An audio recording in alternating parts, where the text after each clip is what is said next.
Good evening. Hope you're all well. This is my pot shot for the week, and I'm out of town again tomorrow morning, but I'll be back for Shabbos, Emir Hashem. I don't know what time Daf Yomi is yet on Shabbos. Isn't it the Drosha this week? When is that? That's Aseret Mechuvas. 5:33 last week, wasn't Yeah, drop earlier. Okay, Baruch Hashem, we're starting a new perek. Perek Hamocher Peros, the 6th perek of Maseches Bava Basra. We are more than halfway through the Masechta, barely, and we'll be done in a couple months. And today we're going to be starting a discussion about what happens if I make a sale, but what I sell you doesn't perform the way that it's supposed to perform. We've gone through the broader discussions of what's included in a sale and a lot of other iterations. So let's take a look at our new Mishnah at the very top of Tzadi Beis Maral. Hamocher peros lechaver. If I sell you fruits, Vizaron, I plant the seeds from those fruits, velot samchu, and they didn't grow. Now, the Rashbam here points out on the top of the page, what was the context? Says the Rashbam, Dibur hamaschel hamocher peros. The context was stam, velo pirishim lezriya im le'achila. We don't know what the intent was when it was sold. We don't know if the purchaser had in mind to eat it, in which case we don't care if it grows, or if it's for the sake of planting, in which case we should care. So the Rashbam says we're talking about a case of stam. And ve'afilu zera pishtan, even flax, and apparently flax seeds back in the day were not really typically eaten. Typically they were, obviously they had to be planted by someone, but rubo kekulo, they were planted, they were used for achila. So ve'afilu zera pishtan eino chayev ba'achra yusan. Hold on one second. I think I just made an error. Just make sure that that's correct. What did I write here? Sorry, the other way around. The afilu zera pishtan, which is typically used for planting. So even though it's typically used for planting, where we should have said, forget about your stam. If it's supposed to be planted and it's not growing, that should be on you. Still, enochai b'achar yusam. We'll see why in the Gemara. Reb Shimon ben Gamliel omer zerauni gina she'eno ne'echalin. If we are talking about seeds of the garden, ones that are eno ne'echalin, and the Meforshim here explain, which means that they are never eaten. These are not things that ever get eaten. They're only the peiros themselves are eaten, never the seeds. So then, in such a case, if they don't grow, then you're chayav b'achar yusan. You sold the lemon. So that's already something that you'd need to repair. The Gemara brings up a very similar case, 5 lines down. Itmar hamocher shor lechavero. So we're at the crazy cow sale department, and you come over and I sell you a cow, a bull, and v'nimsa nagchan. And it turns out that the bull that I sold you is violent. It's not the docile animal that we learned about in Maseches, Bava, whatever, and a lot of the Bavas, but rather it was an animal that is wild. So is this a mekach tos or not? You came to my store, I sold you an animal, and the animal is a nagchan. So says the Gemara, this is the machlokes amoraim. Rav Amar hareza mekach tos, because what did I expect to get? I didn't expect to get something that was violent. The seller, again, unless otherwise specified, the seller may well have had in mind that I wasn't selling this to you to keep. I was selling it to you for corned beef, for ribs. Go shecht it, go cook it. So as you can tell, and this reflects what the Rashbam said in the beginning of the perek, the mindset of the sale must be stam in this case also. Because if it was clear as to what I wanted, and you broke that promise, pashat, that's a mekach tos.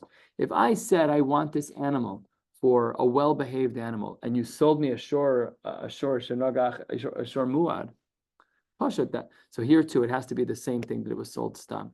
This is the machlokes Rav and Shmuel, that when we have a case of stam, is that considered a mekach tos, yes or no? Rav says it's a mekach tos. What I wanted isn't what I got. Shmuel says no. Because since it was stam, it could be that I was thinking of one thing and you were thinking of another, but the sale should still be valid.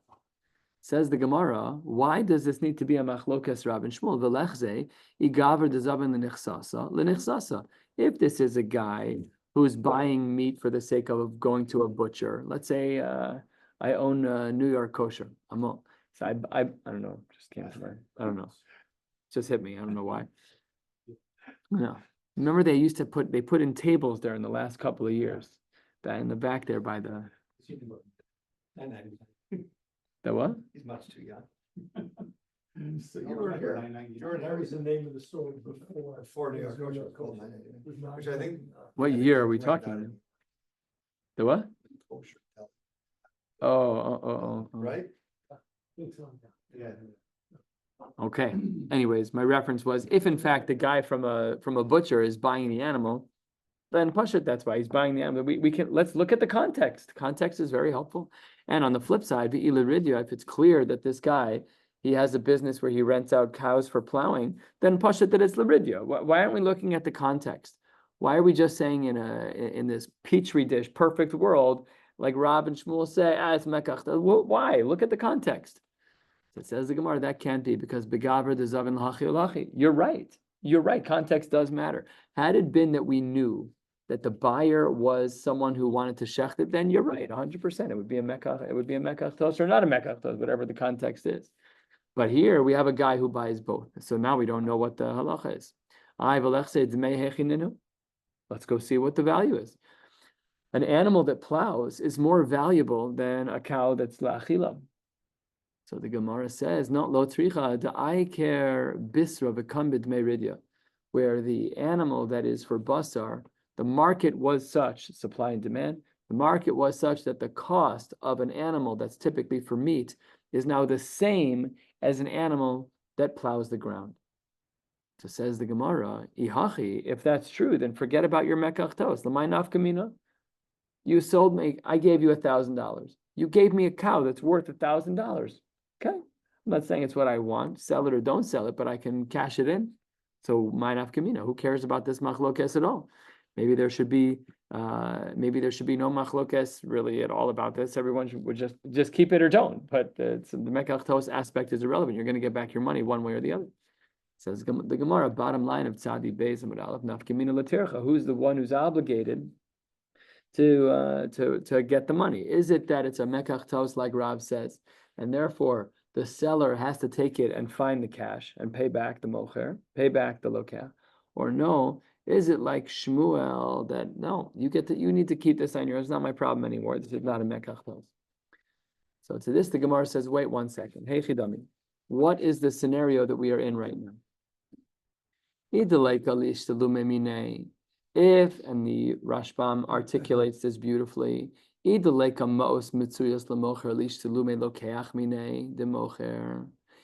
fact the mocher has no cash on hand, so then le'akev Torah bezuze, then no big deal. Okay, so then the guy who bought it, the lokech, will have the animal on hand. The amri inchi. This is what people say. Min mare reshusech, the man who has your property, pare ipara, hold on to the brand.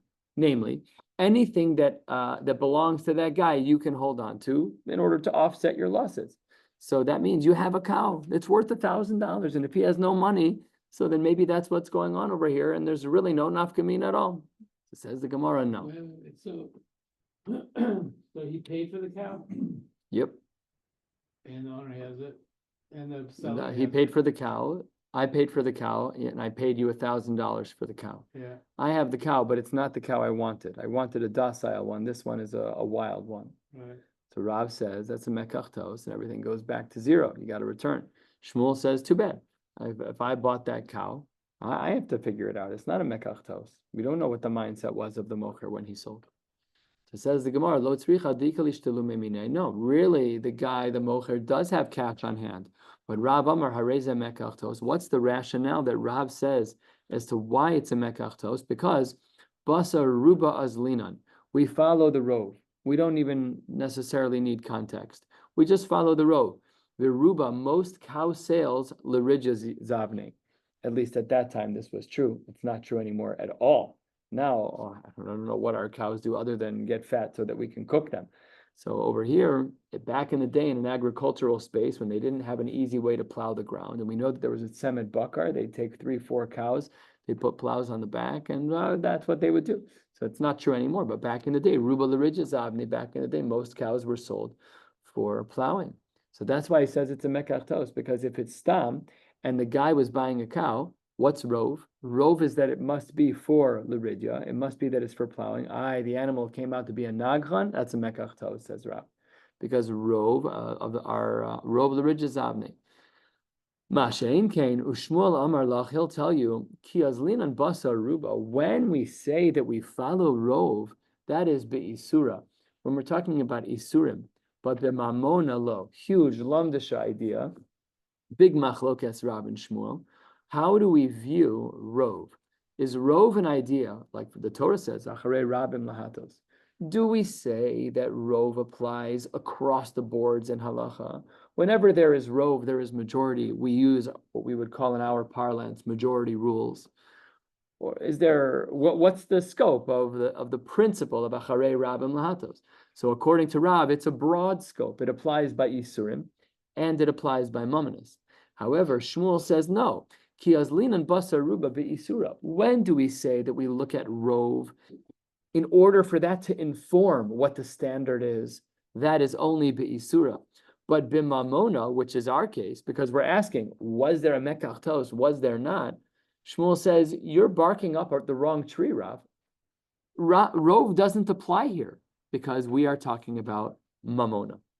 Okay, big machlokas Rab and Shmuel. We're going to analyze that until approximately the middle of Tzadi Gimel Amud Aleph, and then from there we'll pause about a third of the way down at Lema Kitana and Tzadi Gimel Amud Aleph. So we're going to learn right now 3 brisas that pressure test what we've learned. Let's see. Meisvei, third of the way down on Tzadi Beis Amud Beis. Look at the Siman Isha ve'Eved Shor Shorin Uperus. Meisvei, we have a brisa. This is a brisa that we have seen already in Maseches Ksubis. Ha'isha, there's a woman. Shenis almana, she became widowed. Onis garsha, or she got divorced. V'hi omeres besula nisesi. When I got married, I was a besula. What is she vying for? Full ksuba, 200 zuz, right? V'hu omer, and the yorshim, or whoever is collecting the money, or whoever has to give out the money, because if the husband died, it's not him. If they got divorced, it could be him. V'hu omer lo. Ki ela almana nisatich. I married a woman who'd already cohabited with someone, which means there are no basulim, which means that your ksuba is only 100. So we're talking about what world? Mominus, right? Okay, let's follow along. Im yesh edim, if there are witnesses, sheyatza behinuma verosha parua, that when she went down the aisle, she would wear a hinuma, which was some kind of veil, verosha parua, but her actual hair was undone, uncovered. So then, ksubasa masayim. That's how most of the women get married nowadays, with their hair uncovered at their wedding. Rav Willig, from why he was makbid gomer, he said, Mehechatesi, the second you walk into the yichud room, in theory, they could have had tash mishamita. That's the isur yichud is the zman of isur yichud is the amount of time that we assume it takes to cohabit. So Rav Willig held, no, you have to wear a sheitel. Because they haven't had tash mishamita. Who knows? But who knows? Not commonly. That's not our assumption. It's not. It's not our assumption. But that you're siding already with Rav Willig, because there's even if they don't have tash mishamita, but the construct of yichud is that you could have had tash mishamita. But what's the threshold to be mechayev a woman to cover her hair? It's tash mishamita. So this is where the diyun is over here. She becomes an isha. She's an isha before, she still has to. Not isha in a female way, but isha in a consummated marriage way. But she still need to get. 100%. 100%. So that's a better question: is why doesn't she have to? This the Rishonim discuss where the line is in the sand of fully consummated marriage. Have a year gap between Everson and Yisuah. She wouldn't have worn. That's for sure. But we're saying we're saying after the chuppah. No, you're saying even just from kedushin should be a problem. But Right, according to your svara, that divorce, the need to get a get is the threshold, but she for sure doesn't have to cover her hair after a kedushin. Tash mishamita is the threshold. So this is what's going on over there. Anyways, that's what the Gemara says. That maybe we have a raya, and we're halfway down on Sadi Beis and Beis. Maybe we have a raya that she's yatsa behinum of Rosh Hashanah and Ksuvasa Masayim. Now let's look at the diuk of this brisa from Ksubis. Taima diika edim haleka edim lo. It seems to be that edim are the only way she'd get a ksuba that's worth 200. But says the Gemara, why would that be? Most women who get married are single and basulas. Ve'amai lema. Halach acharov hanashim, v'rov nashim besulos nises, nisos. Come on, it has to be that Rav has no footing at all. It seems from over here that we don't say rov in a case of mamas. So it's kasha and ra. The Gemara says, Amar Ravina mishum de'ika lamema rov nashim besulos nisos. You're right. Most women who get married as virgins. Umiu talmano. Some of them have already had tashma shamita. And v'chol hanises besula yesh lakol. And in general, adding to the rov, not even a rov here. V'chol, all women who are besulos yesh lakol, that this is her first marriage. And hol ve'ein lakol. And since in this particular case, we're being okim the brisa this way. Since in this case, there was no kol that she got married as a basula, so then isra la ruba. So this requires a little bit of a piece of paper and some drawing. But basically what's happening is like this. We have a rov and we have a kol. Rov, women get married as a basula. All women have a kol that they were a basula. So we have the rov, but she's lacking the kol. She has the rov The that... very fact that there's a suffix is what dooms her, right? So that's what the Gemara says, but in Lamdos it would be we ruin the rov. Just that the fact. The fact that no, it's not the suffix is not the right word. The fact that there was no kol by the fact that she was a basula, that it undoes the rov of rov women are basulos. It's not really a suffix. We just The fact that we're asking at all. the fact that there was no kol. But we're looking in halachic terms. We have these halachic principles of rov and kol. Most women when they get married are basulas. All women when they get married have a basula have a kol that she's a basula. So you have your rov and you have your kol. When the two of them are in good form, a brick wall, you're good to go. But when you have a rov and you have your kol, but the kol didn't play out, then that kol is a reisa on the rov. And now we assume that she must only have a ksuba of 100. You don't have enough. You don't have enough. There's no default anymore of, she gets 200. Says the Gemara, it says the Gemara, kol hanisos besulos yeshlan kol, then why did we need edim? Ki ika edim mai have, made the less lakol, sade shakrininhu. Right? You've added an ingredient into the bowl here that seemed unnecessary. The brisa from Ksubis was talking about edim. But we already have a rov, that rov women are nisos basula. We have a kol, that any woman who gets married as a basula, there's a kol. And if the machriya against the rov is that the kol didn't happen, then you're a liar if you say otherwise, Adam. Nobody cares about your opinion. You should be done for. So the Gemara says, why then did we have rov, kol, and Adam in the brisa? It says the Gemara, Ella, really here's the right way to understand the brisa. Rov hanisos besulos yesh lehen kol. We changed what we understood in the brisa. Really, it's not all women who are besulos have a kol, only rov. And zu hol ve'ein la kol isra la ruba. So here's a little different. Here we have two rovs, not a rov and a kol. We have two rovs. One rov is that when a woman gets married, we assume she's a basula. That's one rov. The other rov is that when a woman gets married as a basula, there's a kol. Now, when there is no kol, then we allow the Adam to play a trump card role because it's not against a kol. When there's kol and kol with a kuf. Let's just be super clear. We have a rov that when a woman gets married, she's a basula. We have another rov that when a woman gets married, there's a kol about the fact that she's a basula. Kuf vav lamed, a kol. That there's everybody knows. Fine. Okay, and then if there is no longer the kol, the public kol, that she is a basula, so that's a reisa, and that ruins the rov that she's a basula. However, Adam can come in and override. That's how we conclude the brisa. Okay, so that's brisa number 1. Let's learn brisa number 2 on Tzadi Beis Amud Beis, 3 lines from the bottom, 4 lines from the bottom. Toshma, hamocher eved lechavero. I'm selling you my eved, the nimtza, and it turned out that this eved was a ganav or kobiustus. This is someone who does kidnapping. That's what the Rashbam says. 3 lines from the bottom. Gonev nefashos. So the halacha is that if I sell you this guy, this eved, and you then learn about his past, so the halacha is higio. What does higio mean? So says the Gemara, says the Rashbam, 3 lines from the bottom, higio lelokech ve'ein kan mekach tos.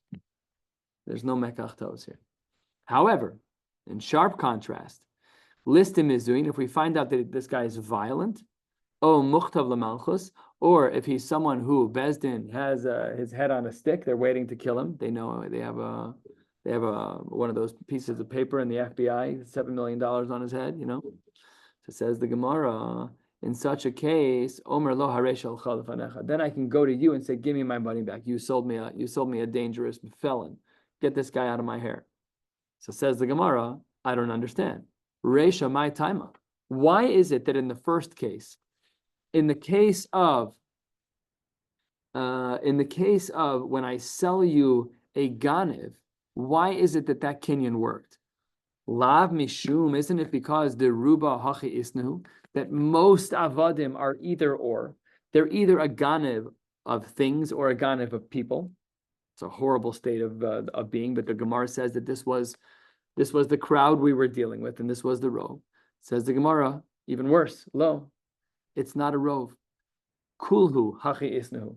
All of the avadim were like this. All of the avadim were considered to be a ganav of some kind.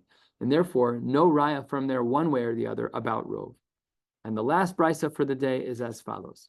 Tashma, shor shanagaches hapara.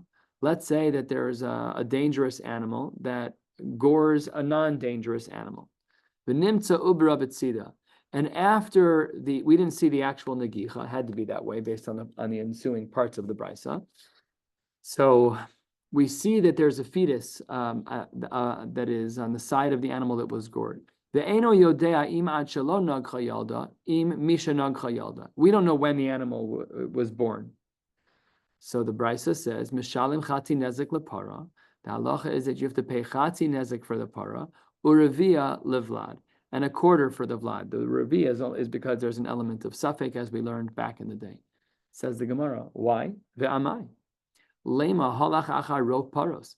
Maybe we should say that we should follow the majority. After all, v'rov paros mis abros v'yoldos. V'ha vaday machmas negicha hipila. Most case scenarios, they do give birth, and they give birth in a healthy, normal fashion. This isn't normal. This scenario is not normal. V'ha vaday machmas negicha hipila, and therefore it should be full nezek and not revia nezek for the vlad. It says the Gemara, no. Over there, Hasam Mishum de Mesafkalan.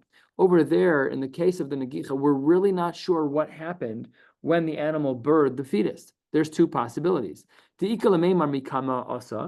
the Shor Shenagach, the Shor Hamuad, came from in front of the animal, and the cow saw the bull charging at her, but she couldn't get out of the way. Umibi Asusa Hipila, and out of pure fear, she gave birth. But on the flip side, we could also say, maybe the Shor Hamuad came from behind the animal, behind the para, and the animal that got gored did not see what was going on, umingach nogcha, and got gored, v'hipila, and then miscarried. And therefore, have a maman multiple safek, and we just don't know how to treat the case. So therefore, none of these are really actually valid to pressure test our machlokes Rav and Shmuel, but just to review, and then we'll stop right here, that Rav and Shmuel have a machlokes as to how far we apply the principle of rov. Rav says we apply the principle of rov broadly, both to mamanis and to isura. However, Shmuel says we only apply rov to isura, but not to mamanis. So we're going to stop right here, about a third of the way down at Lema Ketanoi.